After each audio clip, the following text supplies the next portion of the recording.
4月中旬，来到克拉哈里荒漠的温和克，现今为纳米比亚的首都。开着租来的吉普车到 Grossbarmen， 途中因为小石子路滑，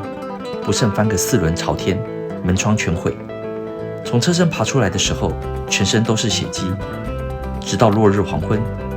才由经过的卡车带到 Barmen。之后经过 X 光照射检查，确定头部和腿骨没有受伤。隔天再租一部车子，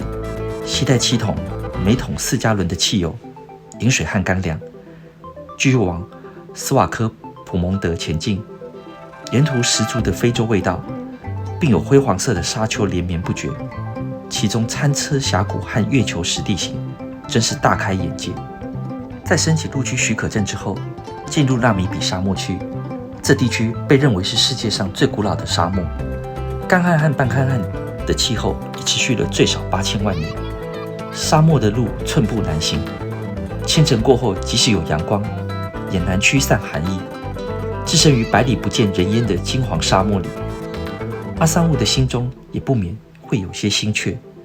车子只能以30公里的速度缓慢前行。到了中午，风沙特别大，漫天黄沙中，开着车的阿桑乌渴望能见到路人。隔日来到西南非北部海岸的死亡沙漠，由于从大西洋吹来的潮湿空气，经过沿岸的本格拉寒流海面时产生了浓雾，引致不少船只在这个沙漠的海岸发生意外。黄昏之后，海狮和海鸟布满了海滨，在清凉的海风吹拂下，无垠的沙漠出现在地平线上，单纯而庄严，如同人间仙境。阿桑乌也首次看到海市蜃楼景象，天空宛如明镜，地面景色映在半空中，让人有无限的想象空间。隔日又开往克拉哈里荒漠，距离乌沙克大约30公里的一座石头山，来到有名电影《上帝也疯狂》所描述的布希曼人驻地，探访布希曼人的洞穴壁画，并夜宿在布希曼人的游牧区。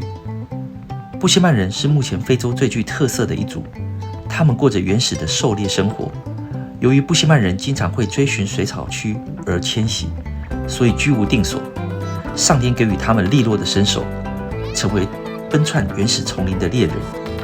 他们充分利用捕获的猎物，可食用的部位作为充饥之用，其余部分做成许多日用品，比方动物的肠骨可以做烟斗，龟壳当作神器，鸵鸟的蛋壳作为容器。他们还匠心独运地在蛋壳外表绘制各式各样图案。另外，牛的角被用来装水，羚羊的角经过一番处理，摇身变成乐器。所以我在非洲在心理上最大的领悟还是就是说看到他们在创作上毫无考虑的去随心所欲去做他们想要做的事情。因为原因是在他们那个社会没有商业气息也没有什么评论，当然不可能，因为他们很生活化，所以他们生活化，不管他们的，比如说他们的装饰物项链、锁链，甚至于他们要梳头发的任何一个工具，他们都或多或少跟他比较喜欢的，比如他喜欢牛，他在上面多雕了一个牛，或者是喜欢什么就雕上，所以他这些东西，他本身都毫无目的的去雕在那个他的工具上，或椅子上，或者在地底下的山洞。所以这些东西他当然并不是要炫耀给人家看的，比如说要作秀、要展览，或者是人家对他批评好不好，或者是要卖。所以基本上他非常纯真，而且非常可爱。布希曼人留下的这一处壁画，可能是由石头、木炭、锰和赤铁矿磨成粉，混合了动物的血清平涂上去。仔细看壁画的色彩，主要是红、黑、白3色，画面的动物都是群像，充满了生命力。其中，白女士的图案是该组岩画中表现最详尽的。阿桑乌印象特别深刻的是，那些描绘人类追杀动物的图案，直接反映了旧日非洲原始人类和动物相关的一面。由于这些画表现出某种仪式舞蹈，所以应该是在仪式进行下完成的。虽然他们的目的不是艺术性的，但这些古老的壁画自由写实，也让阿桑乌受到原始的感动。继续开车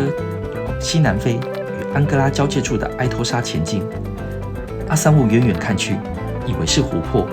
不料靠近后，只见埃托沙盐湖干涸的湖床是一大片白色的沙。在当地开车旅行是件相当冒险的事，尤其是晚上，因为不知道会碰上什么东西。有时车子行进时会撞到动物，但动物还不可怕，可怕的是人。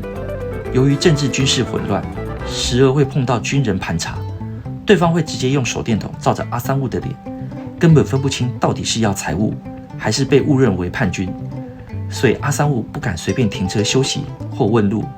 一天一夜开车赶路，累得好似活死人。而深入非洲部落以后，阿三五才发现他们生活都很快乐，来去自如的像动物一样自在，随时可以走出家门，户外也没有交通规则必须遵守。相对在恶劣的物质环境下，他们却自得其乐。那到底痛苦的是他们还是我们？到底谁在真正满足真正的快乐？是城市漂亮建筑里那些沉迷于西方文明的人，还是蹲在泥土屋前喝树薯酒、穿着树皮跳歌唱舞的族人呢？